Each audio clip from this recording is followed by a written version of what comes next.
Home appliances की दुनिया का बेमिसाल संगम।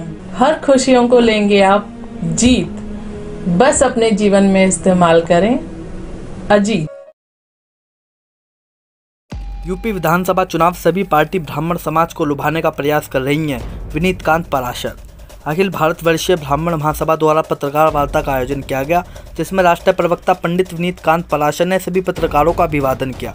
पत्रकारों को संबोधित करते हुए प्रवक्ता ने कहा कि वर्तमान में उत्तर प्रदेश सहित 5 राज्यों में चुनाव का बिगुल बज चुका है, जिसके अनुसार पश्चिम उत्तर प्रदेश में 10 फरवरी को मतदान होना है।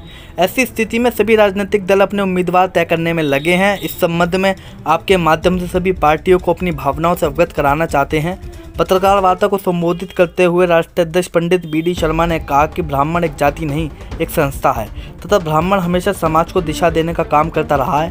पिछले विधानसभा चुनाव 2017 में पश्चिम उत्तर प्रदेश में ब्राह्मण समाज को अन्य जातियों की तुलना में किसी भी पार्टी ने उचित प्रतिनिधित्व नहीं मिला। उदाहरण, भारतीय जनता पार्टी ने भी पश्चिम उत्तर प्रदेश मात्र 4 ब्राह्मणों को ही टिकट दिया, जिसमें से 3 को विजयी प्राप्त हुई तथा जनपद गाजियाबाद के ही साहिबाबाद विधानसभा से सुनील शर्मा पूरे हिंदुस्तान में सर्वाधिक वोटों से जीतने वाले विधायक चुने गए। गाजियाबाद से सिटी न्यूज़ के लिए विशाल रावत की रिपोर्ट। आज जो प्रेस कॉन्फ्रेंस आयोजित की गई है, आप किस विषय को लेकर प्रेस कॉन्फ्रेंस आयोजित कर रहे हैं?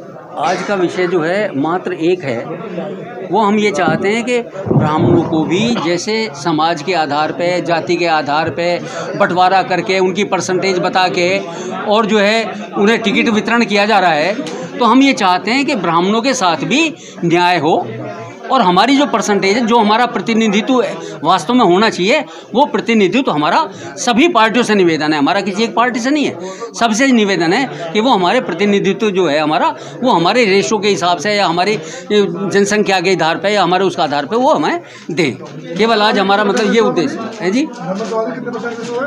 18% 18% का अनुमान है, हम लोग 18% तो इस तरह से। और ये जो है हमारा निवेदन पूरा, क्योंकि राष्ट्रीय हम इस तरह के पदाधिकारी हैं, तो पूरे राष्ट्र में जो 5 हमारे वो 5 राज्यों में चुनाव चल रहा है, हम उनका सबसे ही हमारा ये निवेदन है सभी पार्टियों से, अगर वो जो है हमें उचित प्रतिनिधित्व दें, ताकि अगली हम अपनी पीढ़ा को, जो आज पूरे समाज में प्रचारित है कि ब्राह्मणों के साथ में बड़ा उत्पीड़न हो रहा है, तो कम से कम हम उस उत्पीड़न के बारे में तो हम अपने किसी प्रतिनिधि से कह सकें या कुछ कर सकें।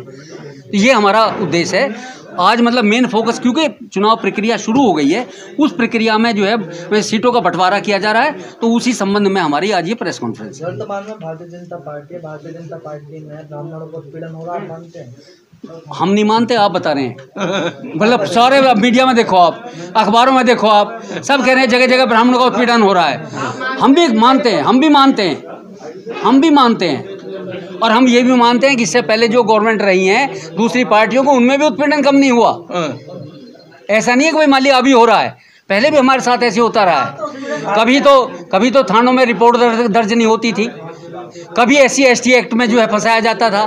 तो हमारे साथ जो है न्याय जो है, हम तो सवर्ण क्या, एक समझो ब्राह्मण होने के नाते वैसे तो सर्वश्रेष्ठ हैं, और वैसे हम श्रापित समझ रहे हैं अपने को। सारा समाज ये समझता है कि ब्राह्मणों ने हमारे साथ बुरा किया है। देखिए, आज की प्रेस कॉन्फ्रेंस बड़ा ही एक सीमित दायरे के अंदर हमने करी है, और वो हमारा दायरा इतना है कि क्योंकि चुनावी बिगुल बज चुका है। सब समाज अपने समाज को लेके सक्रिय हो रहे हैं, अपने समाज को लेके वो चाह रहे हैं कि उनको टिकटें मिलें, उनके प्रतिनिधि लखनऊ पहुँचें, उनकी पीड़ा को, उनकी बातों को समझें, जैसे कि बाबूजी ने बताया। वही आज हमारी प्रेस वार्ता के थ्रू सभी पॉलिटिकल पार्टियों से हाथ जोड़ के निवेदन है कि हमारे अनुपात के हिसाब से हमें भी उतना प्रतिनिधित्व दिया जाए, जिससे कि हमारे लोग भी लखनऊ में जाके राष्ट्र की, समाज की, अपनी बिरादरी की और सबकी सेवा कर सकें।